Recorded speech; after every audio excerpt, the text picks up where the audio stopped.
CO অফিসের সামনে গন্ডগোলের খবর পাওয়া যাচ্ছে। আপনাদেরকে জানিয়ে রাখি, সিও অফিসের সামনে উত্তেজনা তৈরি হয়েছে, রীতিমতো গন্ডগোলের পরিস্থিতি। এফআইআর এ 2 তৃণমূল কাউন্সিলরের নাম রয়েছে, এফআইআর এ 2 তৃণমূল কাউন্সিলরের নাম। সিও অফিসের সামনে গন্ডগোলের পরিস্থিতি তৈরি হয়েছে। 31শে মার্চ দফায় দফায় কমিশনের সামনে উত্তেজনা, ধুন্ধুমার পরিস্থিতি তৈরি হয়। আপনাদের দেখিয়েছিলাম গন্ডগোলের ঘটনায় 2টি শতপ্রণোদিত এফআইআর দায়ের করে পুলিশ। পুলিশের এফআইআর এ তৃণমূল কাউন্সিলর শান্তিরঞ্জন কুণ্ডুর নাম রয়েছে সচিন সিং এরও। সিও অফিসের সামনে গন্ডগোলের ঘটনায় এফআইআর এ নাম রয়েছে 2 জন তৃণমূল কাউন্সিলরের। 31শে মার্চ দফায় দফায় যেভাবে কমিশনের সামনে একেবারে উত্তেজনার পরিস্থিতি, ধুন্ধুমার পরিস্থিতি তৈরি হয়, সম্মুখ সমরে কার্যত দেখা যায় তৃণমূল ও বিজেপিকে।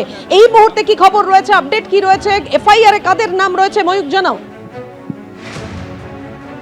শতপ্রণোদিত এফআইআর হেয়ার স্ট্রিট থানার তরফ থেকে করা হয়। গত পরশু দিনের ঘটনায় সকালে একটা ঘটনা ঘটে, রাতে একটা ঘটনা ঘটে, এবং রাতে যে ঘটনা ঘটে তাতে পুলিশ আরেকটা সেপারেট শতপ্রণোদিত এফআইআর করে, এবং তাতে 2 জন তৃণমূল কাউন্সিলর শান্তিরঞ্জন কুণ্ডু এবং সচিন সিং, এই 2 জন তৃণমূল কাউন্সিলরের নাম রয়েছে। এবং যে সেকশনগুলো রয়েছে আমরা দেখতে পাচ্ছি হেয়ার স্ট্রিট থানা যেটা করেছে, তার মধ্যে 132 বিএনএস আছে।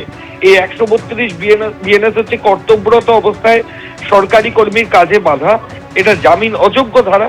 ফলত যে সেকশনগুলোর কেস করা হয়েছে সেগুলো কনকারেন্টলি সবগুলোই জামিন অযোগ্য হয়ে যাবে। এবং এখনো পর্যন্ত যেটা পুলিশের খবর, মোট 8 জনের নামে এফআইআর হয়েছে, 6 জনের নামে এফআইআর হয়েছে, যার মধ্যে 2 জন তৃণমূল কাউন্সিলর রয়েছে।